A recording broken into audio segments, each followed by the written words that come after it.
aussi remercier leur majesté pour leur présence. C'est ce qui fait la société civile. Et je ne vais pas oublier les chevaliers de la paix. Je vois certains d'entre vous et les autres que nous avons commencé la liste depuis très longtemps. Même quand il y a eu des massacres, je vis c'était en 2011, c'était en 2015, c'était en 2016, ça a chauffé, 2017 également. Donc, chacun est fidèle à son œuvre. Et je vous dis grandement merci. Et aussi, la journée d'aujourd'hui, M. Moi vous dit que nous sommes société civile et révolutionnaire. C'est-à-dire, nous sommes du côté de la population qui complique à ses goûts dans une misère exacerbée. Et sans oublier les efforts marginaux entretenus par nos dirigeants et aussi le gouvernement malgré qui accable à ce moment notre pays, notre très cher et bon pays, la République démocratique du Congo, qui, les multinationales, le Rwanda, l'Ouganda et d'autres pays français complotent toujours en mal pour qu'il y ait balkanisation dans notre pays. Chose que le peuple congolais n'acceptera pas. C'est pourquoi il est temps que nous puissions prendre des responsabilités qui nous engagent et qui nous concernent. Parce que nous n'avons que la République démocratique du Congo comme notre État, que nous allons acquis léguer à nos enfants lorsque nous allons passer comme le Lumba l'a fait, comme Étienne Tshisekedi l'a fait, vous êtes Laurent Désiré Kabila l'a fait. C'est ici l'occasion pour moi de rappeler les thèmes du jour, tels que prévu et que vous avez vu,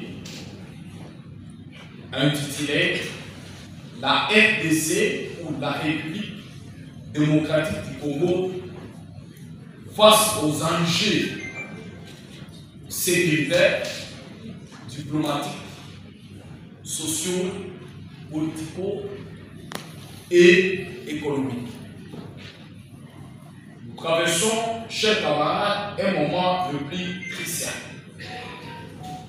que chaque Congolais doit revenir à la conscience. Nous devons multiplier les efforts et bannir les sentiments et les populistes. Le culte aux personnes. Nous ne sommes pas dans des systèmes de monanisme, de topoïsme, de paristes.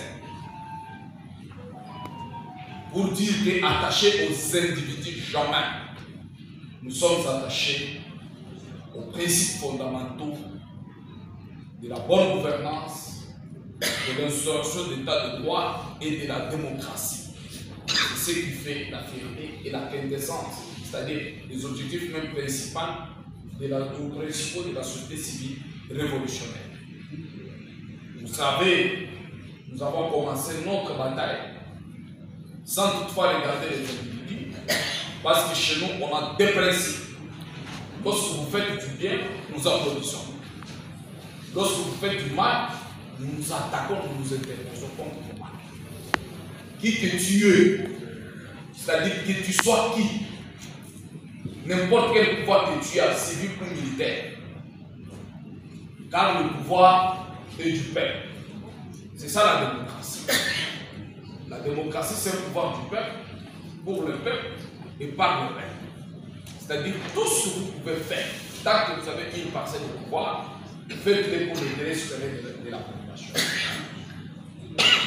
Nous en sommes témoins de vivre les circonstances malheureuses qui accablent à ce jour notre pays.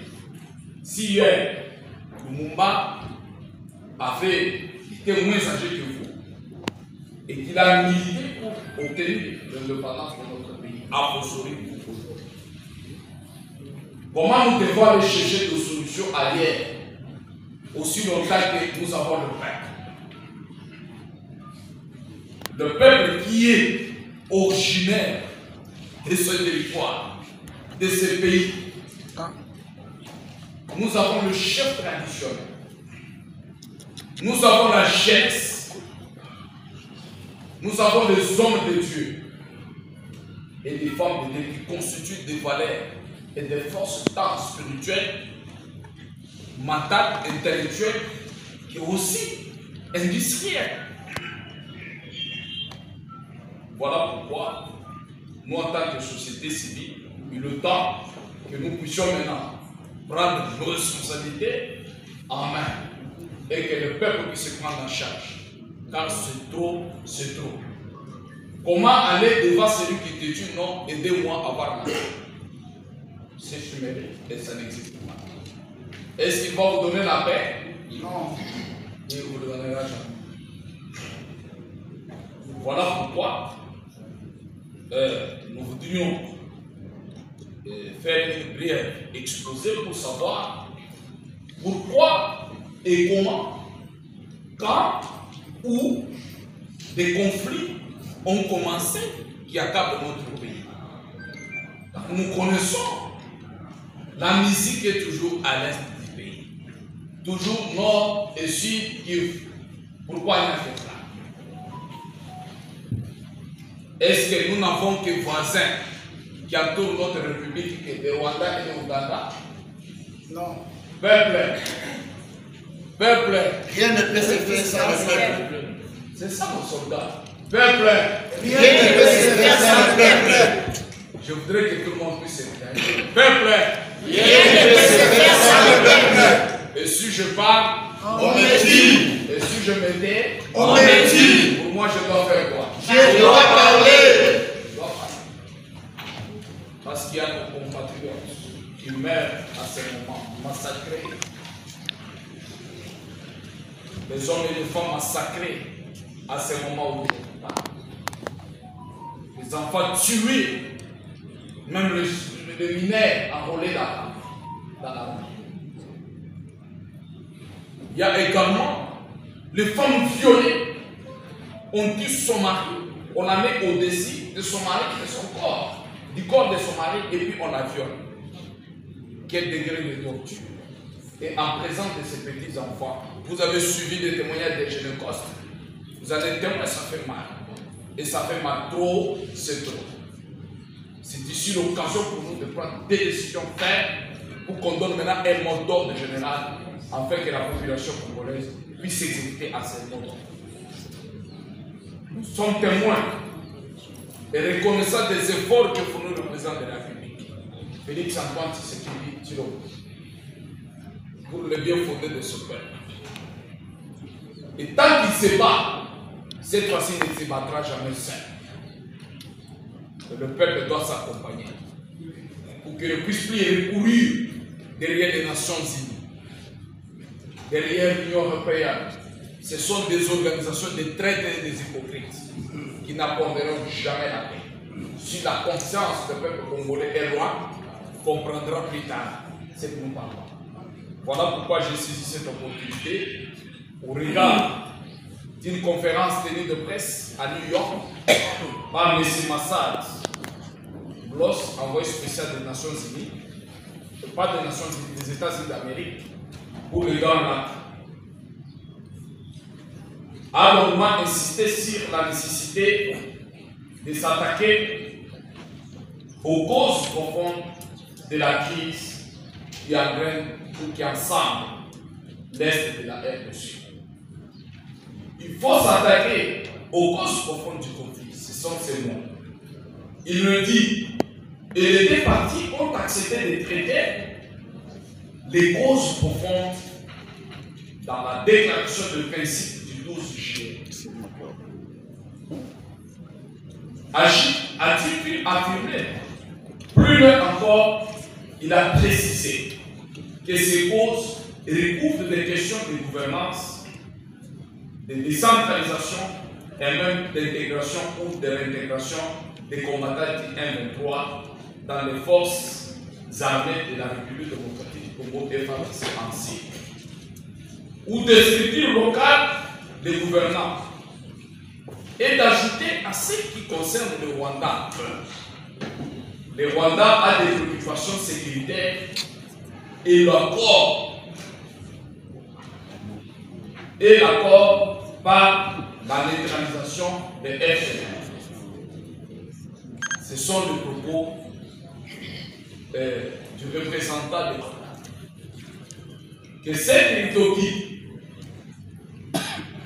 reprise par de nombreux acteurs et même des protagonistes eux-mêmes, entre autres, gouvernement congolais, le régime de Kigali, mouvement rebelle comme le AFC-M23 actuellement, est désormais récurrente de tous ces forums diplomatiques. Cependant, ou pourtant, la force est de constater qu'aucun acteur, pas même les garants internationaux que vous appelez communauté internationale, des négociations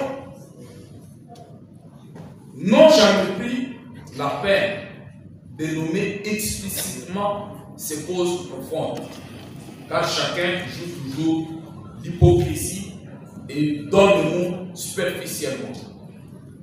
Ni les accords signés à Washington, ni les pourparlers en cours à Doha, ni font allusion des causes profondes qui masquent l'échec des solutions rebelles et le rôle ambigu des États-Unis d'Amérique dans la crise régionale.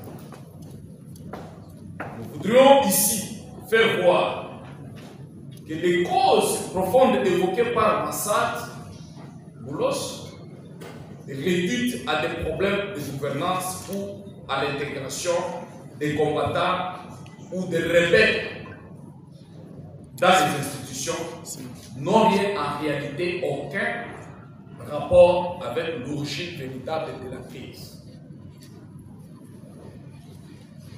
Ces thèmes sont devenus historiques, récurrentes de toutes les rébellions armées en RDC depuis plus de 30 ans. En commençant par les RCD au CNDP, en passant par le M23 qui a récidivé encore de plus en 2019. Sans jamais permettre de résoudre le conflit. Répéter aujourd'hui ne fait que détourner l'attention de vraies causes. Le malaise de Massad Boulos face à une question précise du journaliste Mayus Munga en a dit non.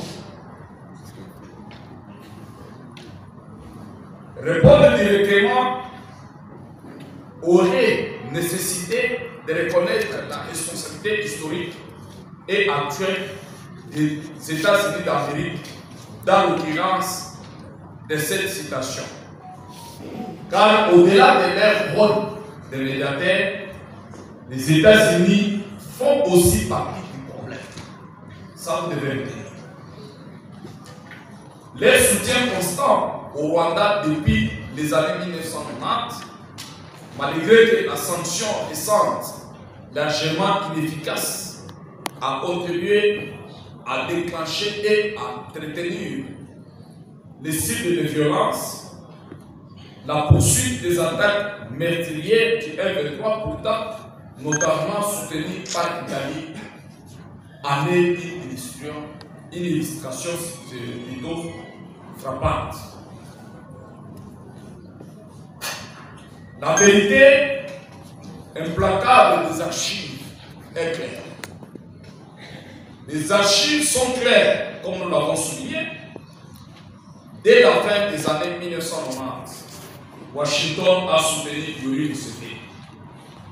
pour sa prise du pouvoir en Ouganda et a encadré Paul Kagame, futur chef du FPR, sous Museveni, qui le gère comme officier de renseignement au sein de l'armée ougandaise. Et c'est en 1990 où il est initié au commandement et à la stratégie au renseignement. Mais à la mort, il interrompt brusquement son exercice militaire et retourne en Afrique pour prendre la tête du FPR. Avec l'appui historique de l'Ouganda et le soutien direct de Washington. Ça, c'est l'historique. Après le génocide de 1940, toujours les États-Unis d'Amérique, aujourd'hui dirigés par M. Donald Trump, lança l'opération Support Open, officiellement humanitaire, mais en réalité axée sur le renseignement et le renforcement du lien de stratégie États-Unis d'Amérique, FPR. Dans les cas de réfugiés de Goma, où plus d'1,5 million de Hutus s'étaient repliés, Washington débloqua plus de 120 millions de dollars américains, un peu plus dans 4 mois seulement, c'est-à-dire de juillet à octobre, en novembre 1994. Pendant que Sadako, Ouganda, au commissaire, au représentant du commissaire de la société pour les réfugiés, peinait à rassembler les moyens suffisants pour résoudre cette urgence humanitaire. Mais les États-Unis d'Amérique avaient contourné pour répliquer rapidement en fait d'appuyer le Rwanda et le faire installer les emprises. Ces déséquilibres illustrent la volonté américaine de garder le contrôle unilatéral de la gestion du camp, alors même qu'Kigali et Kampala préparaient leur intervention pour les démanteler au nom de la lutte contre les ex-phares des interromoués. C'est dans cette foulée que le Rwanda engage le bombardement dans le cas de réfugiés avant de lancer les interventions directes en territoire zaïrois à l'époque. Les États-Unis d'Amérique ont ensuite toléré la création de l'AFREL en 1997. Et la Chine, dirigée Mobutu, en consolidant l'alliance avec Kigali et Kampala. Depuis lors, les rébellions successifs RCD, CDP, M23 se sont inscrites dans un environnement où Washington n'a jamais contraint ses alliés à cesser leur ingérence en RDC. Préférant maintenir une politique d'ambiguïté, ce soutien a permis au FPR, une fois installé au pouvoir à Kigali, de justifier et de conduire la traque des FDLR et interarmés sur les sols congolais. Cette traque qui reste aujourd'hui encore l'un des prétextes récurrents des agressions rwandaises contre la RDC. L'argument sécuritaire rwandais, un prétexte démonté par le fait. De ce fait, cet argument sécuritaire avancé par Kigali, la fameuse menace des FDLR, et je crois que c'est ça la chanson, relève davantage un prétexte qu'une réalité. Aucun rapport policier n'a jamais documenté une attaque des FDLR contre les Rwandais. Le seul victime documenté sont des civils congolais. Vous avez suivi les holocaustes au Congo et les holocaustes au Congo de notre cher journaliste camerounais que vous connaissez. Des sous-officiers rwandais elles-mêmes ont reconnu